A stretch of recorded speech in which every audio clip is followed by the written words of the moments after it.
قاری Riaz Islamic place YouTube channel please subscribe. اللهم بارك على محمد وعلى آل محمد كما باركت على إبراهيم وعلى آل إبراهيم.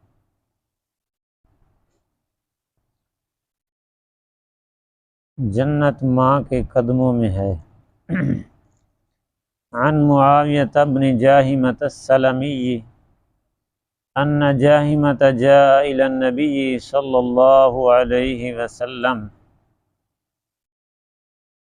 فقال يا رسول الله أردت أن أغزو وقد جئت أستشيرك فقال هل لك من أم؟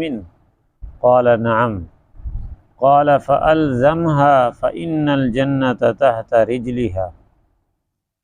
حضرت معاویہ بن جاہمۃ السلمی کہتے ہیں بے شک جاہمہ یعنی ان کے والد آئے نبی کریم صلی اللہ علیہ وسلم کے پاس، انہوں نے آ کر کہا یا رسول اللہ صلی اللہ علیہ وسلم میں ارادہ کرتا ہوں کہ جہاد پر جاؤں، جہاد کروں۔ وقد جئت استشیرک، اور میں آپ کے پاس آیا ہوں مشورہ لینے کے لیے۔ فقال هل لك من ام، نبی پاک صلی اللہ علیہ وسلم نے فرمایا کیا تیری ماں ہے؟ قال نعم، کہنے لگا جی ہاں ہے۔ قال فالزمها فإن الجنة تحت رجلها، نبی علیہ السلام کو معلوم ہوا کہ اس کی ماں بوڑھی ہے اور وہ محتاج ہے، اس کی خدمت کی محتاج ہے، تو آپ صلی اللہ علیہ وسلم نے فرمایا پس جا تو اپنی ماں کی خدمت کر، جنت تیری ماں کے قدموں میں ہے۔ سبحان اللہ۔ جی عن عائشہ رضی اللہ تعالی عنہ قالت قال رسول اللہ صلی اللہ علیہ وسلم نمت فرأیتنی فی الجنہ فسمعت فیہا قراءة فقلت من هذا؟ قالوا حارثة بن النعمان كذلكم البر كذلك البر وكان أبر الناس بأمه۔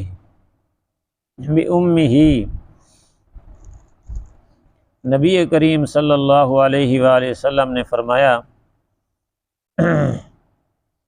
حضرت عائشہ رضی اللہ تعالیٰ عنہ روایت کرتی ہیں کہ نبی پاک صلی اللہ علیہ وسلم نے فرمایا کہ ایک دن میں سویا ہوا تھا تو میں نے خواب میں اپنے آپ کو جنت میں دیکھا۔ نبی پاک صلی اللہ علیہ وسلم اپنا خواب سنا رہے ہیں۔ فرمایا کہ میں ایک دن سویا ہوا تھا، میں نے اپنے آپ کو خواب میں جنت کے اندر دیکھا تو فسمعت فیہا قراءة، میں نے جنت میں ایک قرات کی آواز سنی، قرآن پاک کی تلاوت کی آواز جنت میں۔ فقلت من ھذا، میں نے کہا کہ یہ کون ہے جو قرآن پڑھ رہا ہے جنت میں؟ قالوا حارثة بن النعمان، فرشتوں نے کہا یہ حارثہ بن نعمان ہے۔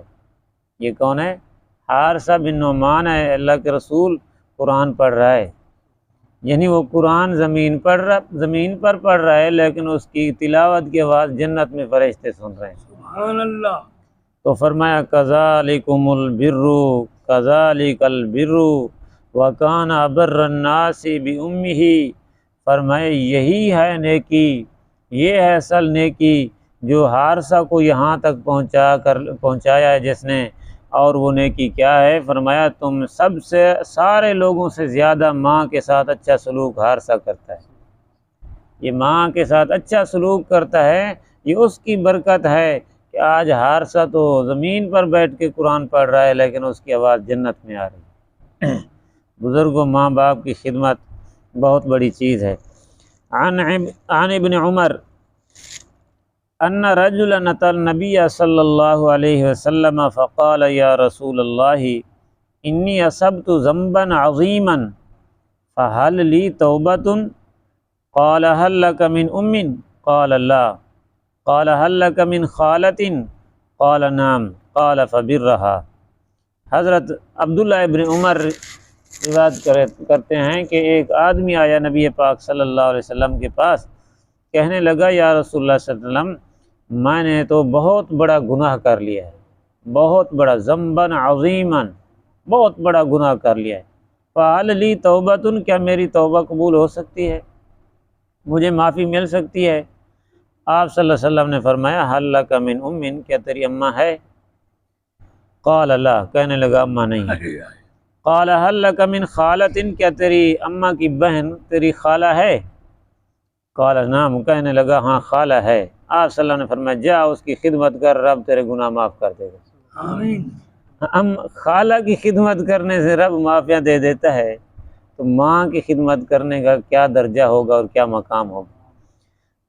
جن کے والدین زندہ ہیں ان کی قدر کریں، جن کے وفات پا چکے ہیں ان کے لیے مغفرت رحمت کی دعا کریں۔ ماں باپ کی دعا اور ماں باپ کی خدمت یہ تمہارے نفلیں پڑھنے سے، تمہارے نفلی روزوں سے، یہ کہیں بہت بڑی نیکی ہے ماں باپ کی خدمت کرنا۔ اور ماں باپ کی دعا ہے جو انسان کو جو ہے نا جنت میں پہنچا دیتی ہے۔ حضرت موسیٰ علیہ السلام نے واقعہ ہے نا کہ حضرت موسیٰ علیہ السلام نے دعا کی تھی کہ یا اللہ جو تجھے پیارا ہو، تیرا محبوب ہو کوئی، اس کے ساتھ میری ملاقات تو کرا۔ اللہ پاک نے فرمایا جاؤ فلاں جگہ پر ایک کسائی بیٹھا ہے، پٹا لگا کے اس سے ملو، وہ میرا پیارا ہے، میرا دوست ہے، محبوب ہے۔ حضرت موسیٰ علیہ السلام گئے، دیکھا ایک کسائی سیدھا سادہ سا آدمی بیٹھا ہے، گوشت بنا رہا ہے، اور اچھا سا گوشت صاف ستھرا چھپا کے نا علیحدہ رکھا ہوا ہے، وہ اماں کے لیے۔ اچھا جی گوشت بیچ دیا، وہ صاف ستھرا گوشت جو ہے نا بنا کے علیحدہ تھیلے میں اٹھا کر چل پڑا۔ موسیٰ علیہ السلام صاحب کہنے لگے کہ میں جو ہے نا تیرے ساتھ جانا چاہتا ہوں، تیرا مہمان بننا چاہتا ہوں۔ انہوں نے کہا ٹھیک ہے بنو، لیکن اس نے پہچانا نہیں کہ یہ موسیٰ علیہ السلام ہے۔ چل بھائی، اب جو ہے جی یہ چلتے چلتے اس کے گھر میں اس نے پہلے وہ گوشت بنایا، اماں کی خدمت کی، اماں کو کھلایا، موسیٰ علیہ السلام کی بھی خدمت کی۔ موسیٰ علیہ السلام دیکھتے رہے کہ رات کو کوئی تہجدیں، کوئی ہاں جی باتیں کرے گا، تسبیحاں، کچھ نہیں ہے۔ صبح اٹھے موسیٰ علیہ السلام نے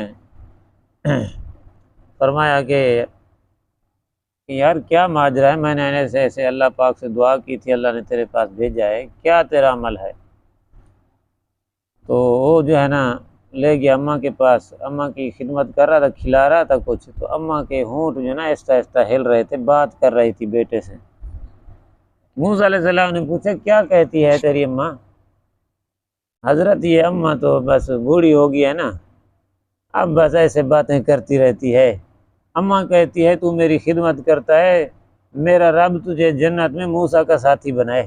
سبحان اللہ۔ اماں مجھے یہ کہہ رہی ہے کہ میرا رب تجھے جنت میں موسیٰ کا ساتھی بنائے۔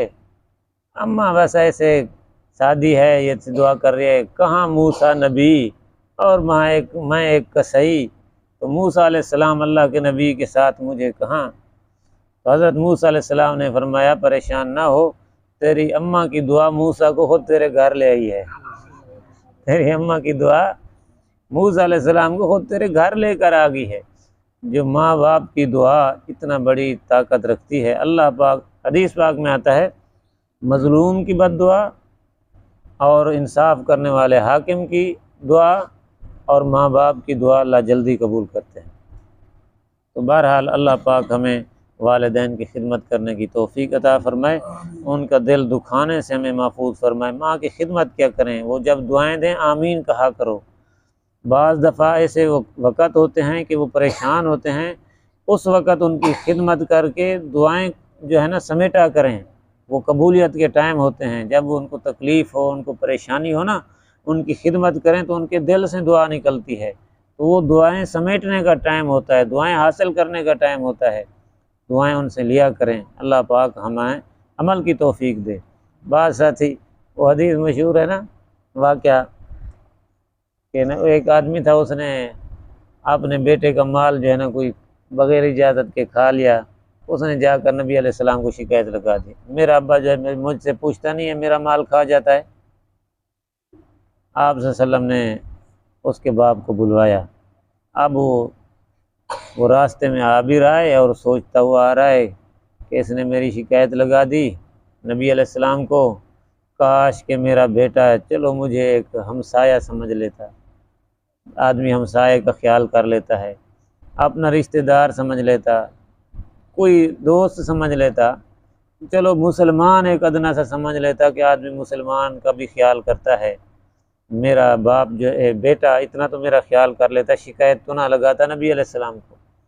اور عربی کے اندر اشعار پڑھتا ہوا آ رہا تھا، وہ اپنے غم کہ میں نے اس کے ساتھ کیا کیا ہے، میں نے اس کو پالا ہے، اس کی پرورش کی ہے، یہ کیا، ایسے روتا ہوا نبی علیہ السلام کے پاس جب پہنچا نا، اللہ پاک نے سارا واقعہ نبی علیہ السلام کو وحی کر دیا کہ آ رہا ہے تیرا صحابی و بوڑھا روتا ہوا آ رہا ہے، اور جب تیرے پاس آئے نا تو اس کو کہنا دل میں جو باتیں تو کرتا ہوا آ رہا تھا نا وہ سنا مجھے۔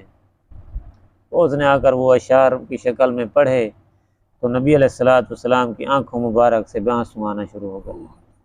آپ صلی اللہ علیہ وسلم نے اس کے بیٹے کو فرمایا چل اٹھ جا یہاں سے، تو بھی باپ کا ہے، تیرا مال بھی تیرے باپ کا ہے، چل نکل جا یہاں سے، تو بھی باپ کا ہے، تیرا مال بھی تیرے باپ کا ہے، سب کچھ تیرے باپ کا ہے، وہ جیسے چاہیں ان کو نہ روکا کر تو بہرحال ماں باپ کی خدمت، اللہ پاک ہمیں عمل کرنے کی توفیق نصیب فرمائے۔